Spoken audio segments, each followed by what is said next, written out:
Hey, welcome to the Black Knight Nation podcast. I'm your host, Sal Interdonato. We're brought to you by Higher Echelon, and today our special guest is Dane Romero, Army slotbacks coach, and we appreciate jumping on in a few minutes with us, Dane. Thanks so much. Hey, thanks for having me, Sal. Absolutely, absolutely. Your first season at West Point, and I wanted to get your impressions a little bit.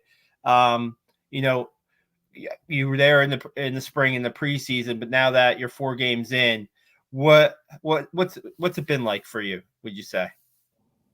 It's been about as good as it can go for me personally. I think this profession is a lot of it is around who you work for, who you work with, and the players that you get to coach. And I don't know that there's a better situation in the country right now than what we have here for sure. Yeah, I was going to ask you what kind of drew you to the position? I know you were at Wofford for 8 years, and it was your alma mater, and how the coaching position came about for you, and why you took it. I was there for a long time, and I enjoyed being there. Obviously it was my alma mater. But I got to live in the shoes of those guys and impact those young men as well as I could throughout that time. And uh, when you're at a school like that runs an offense like we do, that's a high academic institution, uh, and you kind of have on your radar the whole time a place like Army.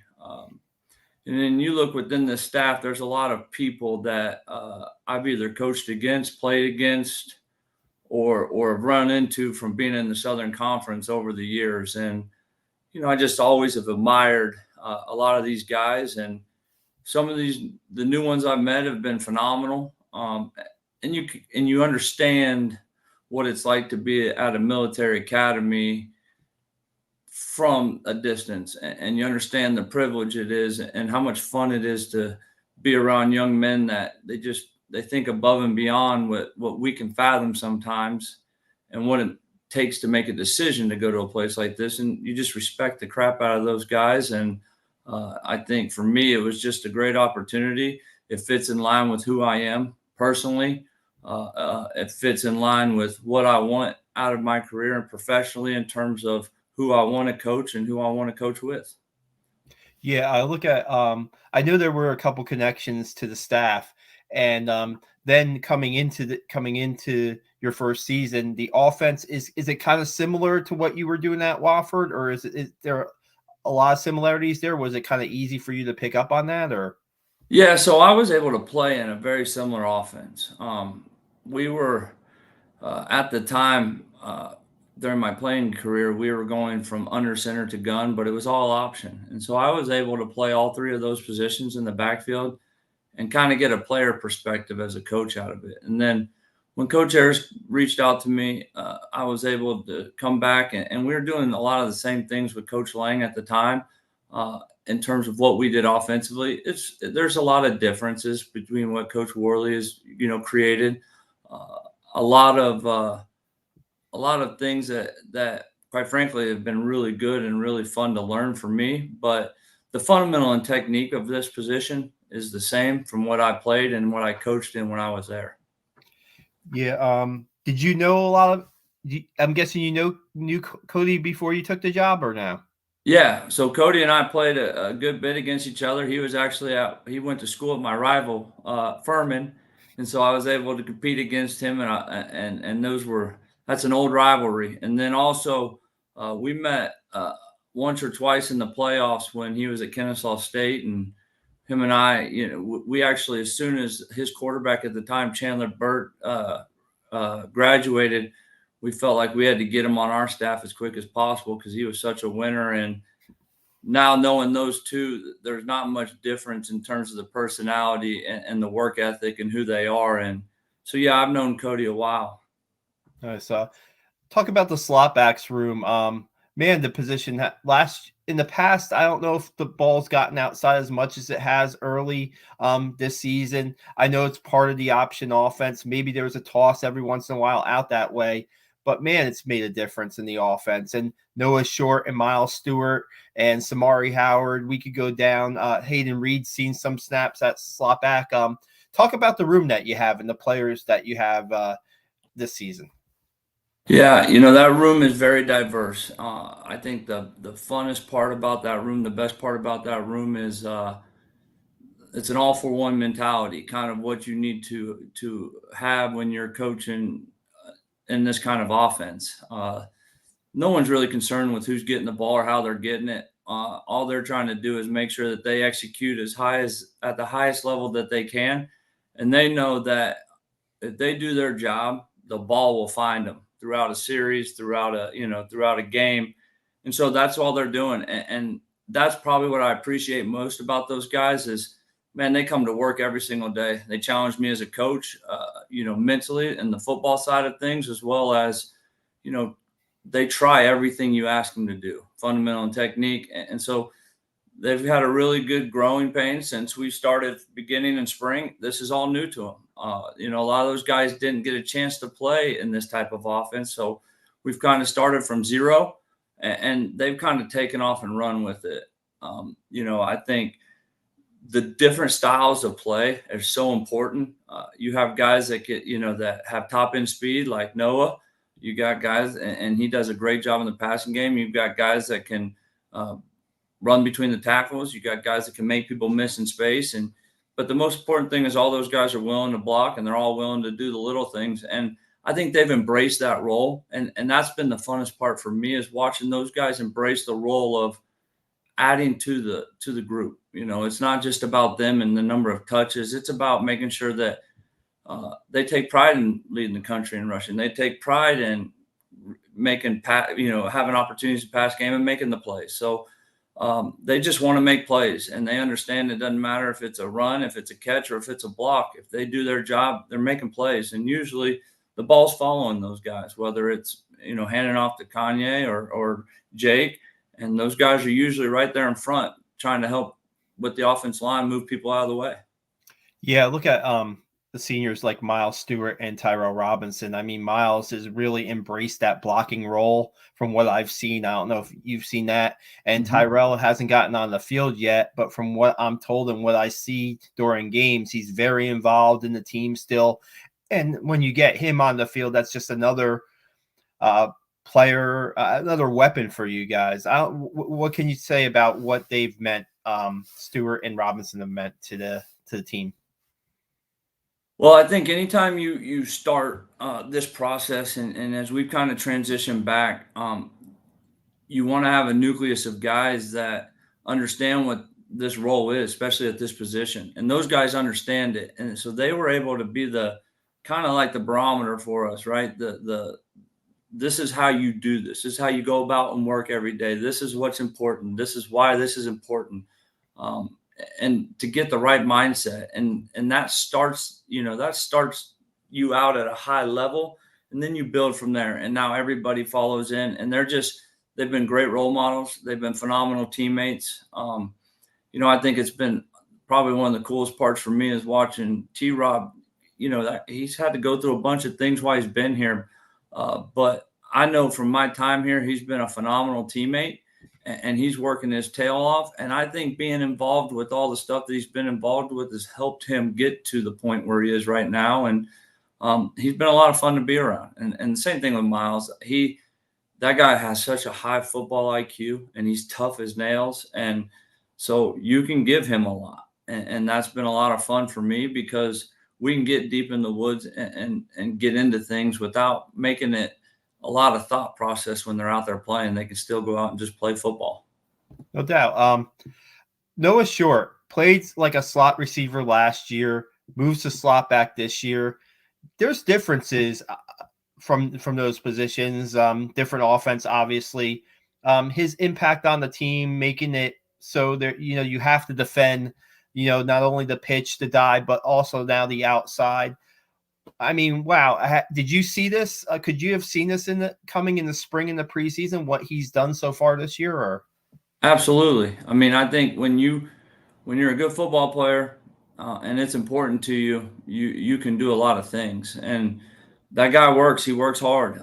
He doesn't do anything not 100 miles an hour. Everything he does is as fast and as hard as he can. So I just knew for him it's going to take reps, and he's done a great job of being out there and getting the reps. And they're all want to learn. They all want to be great, and so it's important to all of them. And so as he's kind of gone through this every week, you can see a light bulb just get brighter and brighter and brighter from his understanding and knowing not just of what it's like to run routes but set up blocks and help in the run game and block people and things like that. So it's been good. It's been a lot of fun, and 100% we expected that from him because that's how he works. He's a great football player, and it matters to him. Yeah, I look at that 61-yard run against Temple, and it seemed like you say, set up your blocks. It seemed like so easy. I don't know if he was touched on that play, but it takes more than just his effort, right? And it takes more than just Miles Stewart setting the edge. And I was wondering from your perspective what you've seen in the offense, because it seems like you're right, like the slot back room and their place where they just want to do anything for the team. That seems like it's a theme throughout, not only the offense, the defense, and the special teams. It's everybody doing their 111, so to speak. When you see a play like that develop and then you watch it on tape, wow, I can imagine you got to be smiling like from something like that. Absolutely. I think it starts. I don't know that I've been around a better coaching staff in terms of guys that understand what we want to do and who we are, and know from, it starts at the top, obviously, but Coach Blackshear, Coach Vitti, Coach Drinkle, Coach Powers, obviously, and Coach Smith. I think all those guys do a phenomenal job of, we're all on the same page and taking once we leave that staff room, we know exactly what the expectations are and how we want the message to be put into the players, and how to go about getting everybody on the same page. And that's probably the hardest thing to do as a staff. And it's been pretty seamless because I think, one, they're all great professionals. They've all been very successful everywhere they've been, but they're just like the players. It's not about who gets what. It's about making sure we do what it takes to win football games on Saturday. Yeah, there's 4 games in, still a bunch of the schedule left, and Coach Worley seems to think that there's more out there for this offense, and leading the nation in rushing, that's fine, but little things like he talked about, like the pre-snap penalties and stuff, and straightening that out. I mean, when you're going so well as an offense, to find the things that can be worked on a little bit, how much is there a balance there, or how much do you keep the guys on their toes, so to speak? Well, I think for you to have any success, you've got to hold these guys. You got to hold your guys to a high standard, and our guys know what that standard is. They understand that they see the ceiling. They understand that they're not close to where they need to be. And like I said, the funnest part about all this is those guys come to work every single day, and they want to be challenged, and we challenge them. We challenge them to try to be as perfect as they can. And every single rep that they do, whether it's a walkthrough, taking the right steps and being on the proper pad level and having my hat where it needs to be, hand placement. I mean, we coach as much as we can coach to help them get to be where they got to be. And they know what the expectations are, and they want that. And that's why these guys are really fun to be around, and they're different.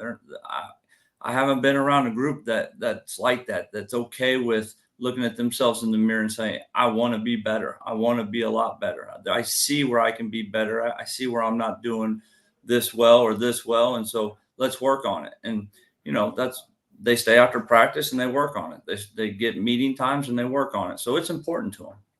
Yeah, absolutely. Last one. You're putting in the work during the week, and how much as a coach are you looking forward to see what's next for this team, and the next time you guys take the field? How much do you look forward to that, considering how well things are going right now? I try to, for me personally, every day is game day. I mean, you got to prepare every single day like you're playing in a game. That's your day, right? And so I don't look too far ahead of it. I look at, I want these guys to do a great job today. I want to be better today than I was yesterday. I want the room to be better today than they were yesterday. And there's a lot of things that we need to keep working on, fundamental and technique, finishing plays, playing through the whistle, doing our part to make sure that that this whole unit is operating at the highest level that it can. And like I said, we got a long way to go, and that's the focus every single day. Um, they go out and compete every day like it's a game, so it's fun every single day to go back and watch film and see what they do well and see what they don't do well and try to correct it. And so it just like Coach Monken, when he talks about those things, it's how we operate every day. We're trying to, today's what matters. We don't get tomorrow's right now. Today is what matters. What we did yesterday, can we build off of it? And how do we get better? That's all we're looking at every single day. Yeah, sorry, if you have one more, I want to ask you about recruiting and what it's been like to recruit at West Point. I don't know, it's probably a little different than it was at Wofford, but just what it's like on the recruiting road and getting the message out, and what kind of like the pool of recruits you guys go after. Yeah, so recruiting, I love it. There's a lot of people that depends on how their mindset is of what perceptionally what an academy is. This place is unique. It's very different, and every single day I learn something new, and makes me fall more and more in love with this place. And so when you believe in something, it's really easy to sell. It's really easy to get people hooked on that product, and what we have here is unique. And what the whole scheme of what Army West Point is both academically, leadership, institution wise, football wise, athletically. That's an easy sell to me, and I it's an infectious feeling. I love going out and talking about it, because the guys that want to be a part of something, they don't think like everybody else. People that choose to come here, they think in big picture, and they can see what the investment is over the 4 years of their life here, and how the football piece fits into what they want, and as well as how the academic piece and the leadership and the military aspect fits into where they want to be 40, 50 years down the road. And that's appealing to me. That's an easy sell to me. And it's been a lot of fun for me personally. I've enjoyed that part of it, because I think that's what we're developing men and women that are going to be the best leaders that there ever was, that are going to run everything we do in this world, in this country, in this world. So I enjoy that. And that's a lot of fun, especially on the football side, because the same characteristics it takes to be a great football player is the same characteristics it takes to be a great husband, a great father. And that's what this place does. It molds those characteristics. It develops those to a level that's second to none. And so it's an easy sell to me. It's been a lot of fun. Absolutely. Dane, we really appreciate your time on prepping for Tulsa this week, and good luck on Saturday, and all the best. And we look forward to having you maybe on again at another time. Thanks so much. All right. Thank you. I appreciate it. Have a good one.